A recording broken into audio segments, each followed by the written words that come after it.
Hello friends, welcome to my YouTube channel. তো অনেকদিন পর আপনাদের সাথে আসলাম নতুন একটা ফোন নিয়ে রিভিউ করতে। তো আজকে আমরা বিশেষ করে যে ফোনটা সম্পর্কে আলোচনা করতেছি, এই ফোনটা বাজারে বিশেষ এখন ট্রেন্ডিং এ চলতেছে। তাই জন্য আজকে আমরা এই ফোনটার সম্পূর্ণ ডিটেইলস দেওয়ার চেষ্টা করব। ভিডিও থাম্বনেল লিখে বুঝেই গেছেন যে আজকে আমরা কি নিয়ে কথা বলব। তো হ্যাঁ, আজকে আমরা কথা বলব Infinix Smart 9 সম্পর্কে। আর এই ফোনটা বাজারে বাংলাদেশের এখন ৳৯,৯৯৯ পাওয়া যাচ্ছে যেহেতু, তাই জন্য অনেকে ভাবতেছেন এই ফোনটা কেমন হতে পারে এবং থাকছে তার সাথে 4 জিবি র্যাম এবং ভার্চুয়াল 4 জিবি।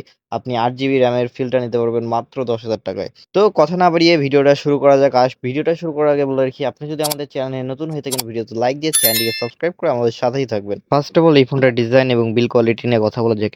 এই ফোনটা যদি আপনি পিছন থেকে দেখেন তবে মনেই হবে না যে এটা ৳১০,০০০ কোনো ফোন হতে পারে। এই ফোনটার পিছনে যে ক্যামেরা মডিউলটা আছে ওইটা স্কোয়ার শেপের, আর তার সাথে এই ফোনটার পিছনে এবং ফ্রেমে থাকছে প্লাস্টিক আর সামনে থাকছে গ্লাস ফ্রন্ট। আর এই ফোনটার গ্লাসে কোনো প্রোটেকশন না থাকায় আপনার আলাদাভাবে একটি গ্লাস প্রোটেক্টর কিনতে হবে। আর তার সাথে এই ফোনটার মধ্যে IP54 এর ডাস্ট অ্যান্ড স্প্ল্যাশ রেজিস্ট্যান্স থাকার কারণে আপনার ছোটখাটো পানির ফোঁটা ছিটা থেকে রক্ষা করতে সাহায্য করবে। তো এবার কথা বলা যাক এই ফোনটার ডিসপ্লে সেকশন নিয়ে। আর এই ফোনটার ডিসপ্লেতে থাকছে 6.7 ইঞ্চির IPS LCD ডিসপ্লে। আর এই ডিসপ্লেতে থাকছে 120 হার্টজের রিফ্রেশ রেট, যেটা কম দামের মধ্যে আমরা দেখে থাকি 90 হার্টজ পর্যন্ত রিফ্রেশ রেট দেয়। আর এই ফোনটার মধ্যে অনেক বেশি দেওয়া হয়েছে।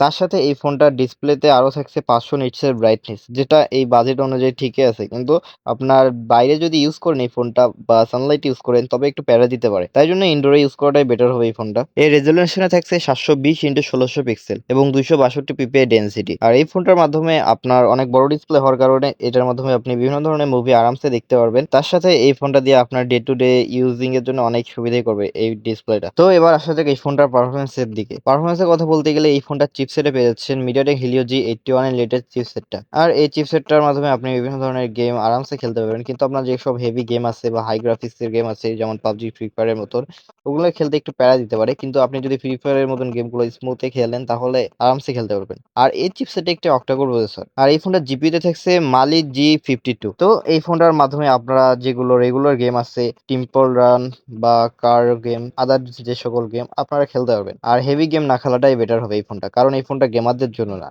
যারা রেগুলার ইউজিং এর জন্য নিচ্ছেন তাদের জন্য বেস্ট হবে। এবার আসা যাক এই ফোনটা ক্যামেরা সেকশনে। এই ফোনটার ক্যামেরা মডিউল যেটা আছে ওইটা স্কোয়ারি শেপের। আর তাছাড়া আপনারা যারা দূর থেকে দেখে বুঝতেই পারবেন না যে এটা ৳১০,০০০ কোনো ফোন। আর মেইনত এই ফোনটার মধ্যে ২টা ক্যামেরা দেওয়া হয়েছে, কিন্তু আসলে কাজ করে একটাই, যেটা 13 মেগাপিক্সেলের মেইন সেন্সর। আর তার সাথে এটার মধ্যে আপনি 2টি ফ্ল্যাশ পেয়ে যাচ্ছেন, যেটা একটা ছবি তোলার কাজে লাগবে, আরেকটা প্রায় টর্চ লাইটের মতন ইউজ করতে পারবেন। আর এই ফোনটার মাধ্যমে আপনি হাই গ্রাফিক্সে মানে ফুল এইচডিতে 30 এফপিএস এ ভিডিও রেকর্ডিং করতে পারবেন। এই ফোনটার সামনে পেয়ে যাচ্ছেন আপনি 8 মেগাপিক্সেলের একটি সেন্সর। আর মজার বিষয় এটার মধ্যে আপনি একটা এলইডি ফ্ল্যাশ পেয়ে যাচ্ছেন, আর যেটা আপনার অন্ধকারে সেলফি তুলতে অনেক সাহায্য করবে। এবার কথা বলা যাক এই ফোনটার কমন কিছু বিষয় নিয়ে। এইটার মধ্যে আপনি সাইডে পেয়ে যাচ্ছেন ফিঙ্গারপ্রিন্ট সেন্সর, যেটা পাওয়ার বাটনে থাকছে। আর উপরে 2টা ভলিউম বাটন পেয়ে যাবেন। তার সাথে এই ফোনটার সাউন্ডে থাকছে স্টেরিও স্পিকার, যেটার সাউন্ডটা অতটাও লাউড না কিন্তু অ্যাভারেজ আছে, যেটা আপনার শুনতে হেল্প করবে। আর এই ফোনটার মধ্যে আরো থাকছে অ্যাক্সেলেরোমিটার, প্রক্সিমেট্রি সেন্সর এবং কম্পাসের মতন সেন্সরগুলো। এই ফোনটার নিচে থাকছে ইউএসবি টাইপ সি 2.2 এর সাপোর্ট। আর তার পাশেই পাচ্ছেন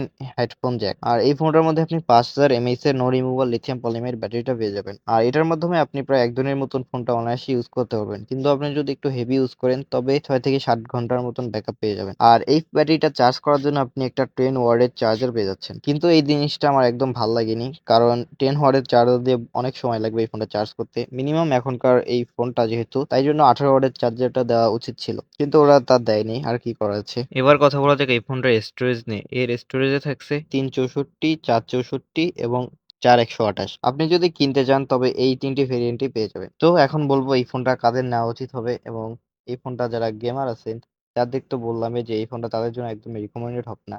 তারা যদি চায় আরেকটু বাজেট বাড়িয়ে একটা ভালো কনফিগারেশনের ফোন নিতে পারেন। আর এই ফোনটা যারা রেগুলার ইউজিং এর জন্য নিবেন এবং বেশি একটা হেভি ইউজ করেন না বা ফেসবুক মাল্টিমিডিয়া ইউজ করেন, তাদের জন্য এই ফোনটা একদম রিকমেন্ডেড হতে পারে। আপনি যদি এই ফোনটা নেওয়ার কথা ভেবে থাকেন তবে এই ফোনটা আপনি বাংলাদেশের বাজারে 4টি কালারে অ্যাভেলেবেল পেয়ে যাবেন: মেটারিয়াল ব্ল্যাক, নেও টাইটানিয়াম, মিল্ট গ্রিন অ্যান্ড স্ট্যান স্টোন গোল্ড। এই 4টি কালারে আপনি বাংলাদেশের বাজারে অফিসিয়াল ভাবে এই ফোনটা পেয়ে যাবেন। আর দাম যেটা বললাম ৳৯,৯৯৯, তাই ৳১০,০০০ মতন। তো আজকের মতো ভিডিওটা এতটুকুই। ভিডিওটা যদি আপনার ভালো লেগে থাকে ভিডিওতে লাইক দিয়ে চ্যানেলটিকে সাবস্ক্রাইব করে আমাদের সাথেই থাকবেন। দেখা হবে পরবর্তী অন্য কোনো ভিডিওতে।